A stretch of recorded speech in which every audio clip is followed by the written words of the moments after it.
Boa noite, meus irmãos. Que a paz do Mestre Jesus esteja em nossos corações. Vamos continuar o nosso estudo do Livro dos Espíritos a partir da questão 144. E nós estamos abordando o termo alma, que por definição, os Espíritos passam isso para Allan Kardec, a alma é o espírito encarnado. Então essa é a principal definição trazida desse termo. E é a partir dessa definição que Kardec vai fazendo as perguntas e os espíritos superiores vão nos respondendo segundo costumes, relacionados com o cotidiano das pessoas. Então, algumas expressões são importantes. A questão 144 fala exatamente sobre isso. Vamos lá. O que se deve entender por alma do mundo? O princípio universal da vida e da inteligência, do qual nascem as individualidades. Os que se servem dessa expressão, porém, muitas vezes não se entendem entre si. O termo alma é tão elástico que cada um o interpreta ao sabor de suas fantasias. Algumas vezes tem-se atribuído uma alma à terra. Por alma da terra se deve entender o conjunto dos espíritos abnegados que dirigem as vossas ações no bom caminho, quando os escutais, e que, de certo modo, são os representantes de Deus junto ao vosso globo. Então, partindo do princípio da definição de que alma é o espírito encarnado, alma na Terra é o conjunto dos espíritos que, comandados, governados por Jesus, vão nos dirigindo em todas as áreas. No livro Caminhos da Luz, que eu estou relendo, do Emmanuel, mostra exatamente essas interferências que há na nossa evolução. Então, Jesus nos envia seus mensageiros, os missionários, para que junto conosco vão nos dando exemplo para que possamos evoluir. E o conjunto de todos esses espíritos que trabalham ao lado do Mestre é que seriam a alma da Terra. Mas também a palavra alma pode ser usada para objetos inanimados, como é um instrumento, ou um violino, um piano. Então, conforme a execução que se dá, a melodia, a harmonia que o instrumento nos oferece, também chama de alma. A alma do violino, a alma do piano. Então, a palavra alma é utilizada em diversos pontos. Mas para nós, a alma sempre será o espírito encarnado. 145.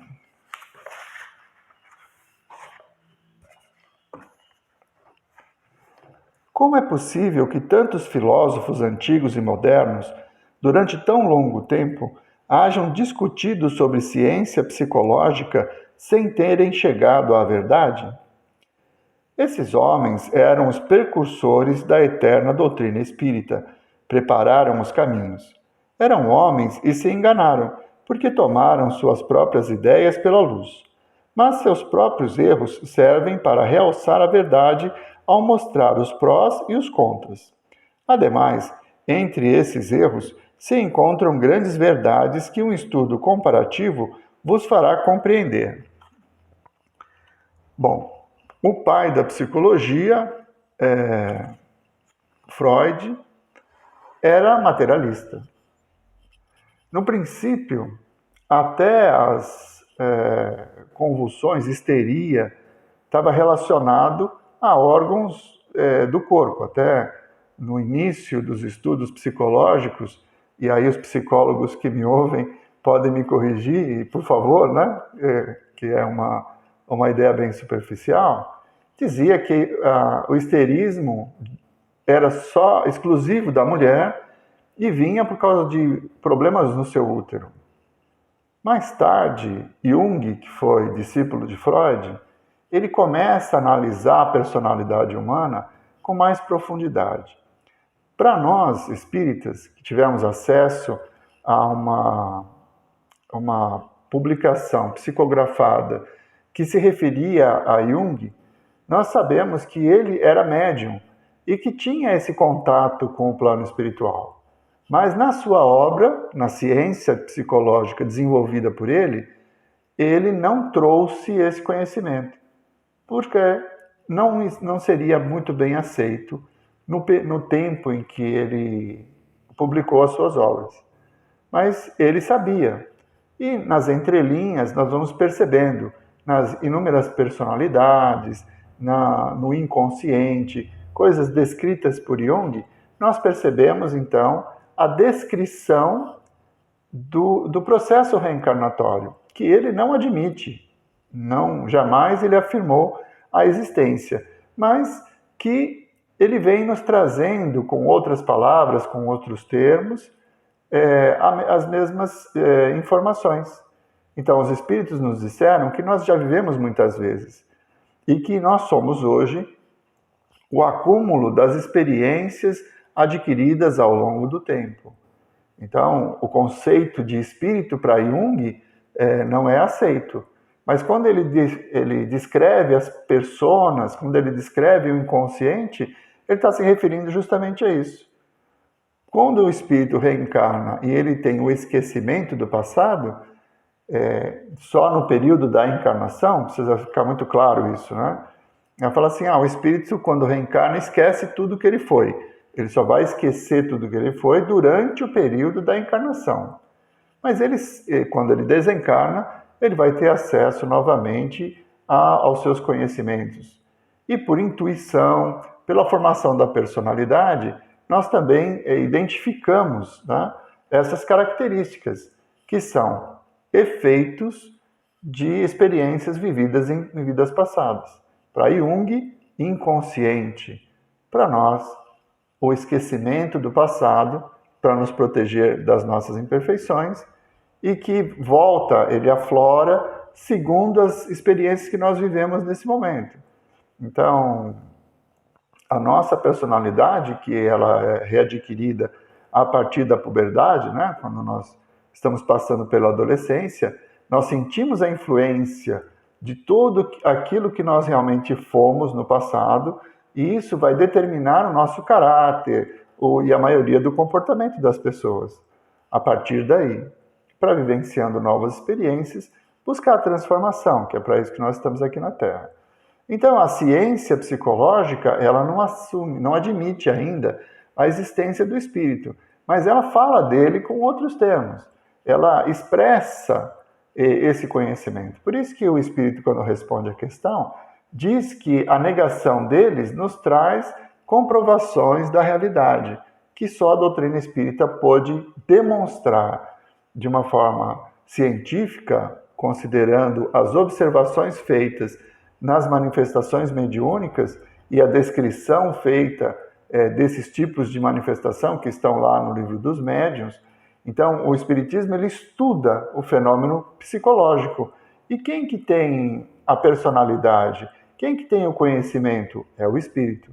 No caso, a alma, porque o espírito encarnado, como nós definimos antes, é a alma. Então, a ciência ela está se aproximando disso. Hoje já se aceita em hospitais o tratamento por passe-terapia. O magnetismo foi muito estudado durante séculos já, né? Mais de um século, que se estuda o magnetismo, que é essa capacidade de emitir energias. Tá? Enquanto o homem materialista buscar explicação para esses fenômenos no corpo, no organismo, ele vai sempre ter uma lacuna. À medida em que ele admitir a existência do espírito, então ele passa a ter esse conhecimento que a doutrina espírita já nos ofereceu e a explicação para inúmeros fenômenos. Né? Um fenômeno muito interessante que eu gosto de usar é a diferença de personalidade que tem os gêmeos idênticos. Quer dizer, se a nossa personalidade, se é o nosso cérebro que pensa, enfim, se é o corpo que gera este ser, e nós somos só o corpo, por que os gêmeos idênticos são diferentes? Fisicamente eles são idênticos, mas na personalidade, no seu comportamento, eles são diferentes. Por que isso? Nós sabemos, porque são espíritos diferentes, que reencarnam em corpos iguais. Por isso, as diferenças. A ciência vai chegar lá. Nós temos certeza disso. 146. A alma tem sede determinada e circunscrita no corpo? Não, mas reside mais particularmente na cabeça dos grandes gênios, naqueles que pensam muito, e mais no coração dos que sentem bastante e cujas ações têm todas por objetivo a humanidade. O espírito está ligado ao corpo, célula a célula, através do perispírito. Então, ele não reside especificamente num determinado órgão. Quando o espírito vem e nos fala que a sede de alguns é o cérebro e que a sede de outros é o coração, ele está se referindo ao comportamento. Como nós identificamos a razão pelo cérebro e o sentimento pelo coração, então ele está se referindo ao comportamento. Mas o espírito de uma pessoa que tenha o sentimento como determinante do seu comportamento, ele não vai estar instalado dentro do coração. O coração é uma bomba. O nosso coração é uma bomba hidráulica que pega o sangue e faz com que ele circule por todo o corpo. Nós é que criamos essa ideia de que os sentimentos estão alojados ali no coração, que digamos que é a fonte de energia, a fonte de vida, porque é através do sangue que o nosso corpo se refaz. Mas o nosso coração é uma bomba hidráulica. Ele não seria a sede do espírito. O espírito se utiliza desse instrumento. E aqueles que estão mais voltados para a razão são cerebrais. Por quê? Porque nós atribuímos o fato da pessoa se relacionar com o cérebro, né? O cérebro ser o centro de pessoas que não são tão sentimentais, que são mais práticas, né? Como foi dito agora há pouco. Então é só isso. O espírito ele não está preso especificamente num determinado órgão. Ele se utiliza de todo o órgão. É a mesma coisa dizer que o motorista do carro está preso dentro do carburador, né? Ele está lá no carburador, porque sem o carburador não há distribuição do combustível. Então, não é assim. O motorista se utiliza dos instrumentos, do organismo para se expressar e para realizar suas vontades. Mas ele não está preso especificamente a um órgão ou outro. 146A. Que pensar da opinião dos que situam a alma num centro vital? Significa dizer que o espírito habita de preferência essa parte do vosso organismo, pois para ali convergem todas as sensações. Os que a situam no que consideram o centro da vitalidade confundem-na com o fluido ou princípio vital. Contudo, pode-se dizer que a sede da alma se encontra especialmente nos órgãos que servem para as manifestações intelectuais e morais. Vamos lá. Então, que pensar da opinião dos que situam a alma num centro vital? Bom, se nós tirarmos o espírito do corpo, ele vai continuar vivendo. Por quê?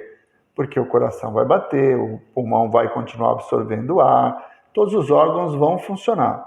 Ele só vai estar sem o espírito porque está sem piloto. É uma máquina que funciona, mas que não tem ninguém para conduzi-la. Então, o centro vital, vamos dizer, o coração é imprescindível, o pulmão é imprescindível, enfim, todos os órgãos são necessários para que a vida orgânica se mantenha e para que o fluido vital seja revigorado, para que o processo de vida orgânica se mantenha. Então, é preciso que o corpo esteja em pleno funcionamento para que isso aconteça, mas isso independe da presença do espírito. O corpo vive sem o espírito. O espírito precisa do corpo como um instrumento para que possa interagir com a matéria, mas ele também existe sem o corpo. Então, vamos entender isso, né? A opinião dos que situam a alma num centro vital. Centro vital, você pode dizer que o pulmão é um centro vital, que o coração é um centro vital, enfim. Órgãos que, deteriorados, vão levar à extinção da vida orgânica.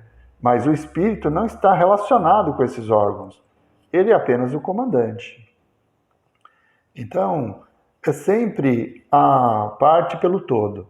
Se nós pegarmos pessoas que são mais cerebrais, vão dizer que a sede, o espírito está lá, vai se utilizar mais do cérebro. Se ele é mais sentimental, vai se utilizar mais do coração. Mas isso não quer dizer que o espírito está especialmente vivendo nesses órgãos. Ele conduz a todo o sistema de uma forma conjunta, né? Tudo tem que estar funcionando para que o espírito possa exercer a sua vontade. Muito bem, chegamos então ao final dessa parte de questões do Livro dos Espíritos que trata da alma. E na próxima semana nós vamos começar a estudar o materialismo, na questão 147. Eu estou ficando folgado, já estou me estendendo bastante. É porque vai se empolgando, né? O assunto é interessante e a gente acaba se alongando um pouco. Vamos à nossa prece? Mestre Jesus, abençoa, Senhor, a todos nós. Que bálsamos curativos possam ser derramados sobre nós, Senhor, afastando todos os fluidos impuros, nos trazendo serenidade e paz diante da vida. Que possamos ter olhos para ver a misericórdia divina, sua justiça perfeita e infinita, e compreensão suficiente para enfrentar as vicissitudes da vida com serenidade e confiança na nossa própria capacidade de superar os erros. Que esses bálsamos, Senhor, possam aliviar nossas aflições, possam curar nossas doenças, se for esse o nosso merecimento. Muito obrigado, Mestre Jesus, por mais esses momentos em que pudemos ter convosco. Muito obrigado, meus irmãos. Uma boa noite a todos.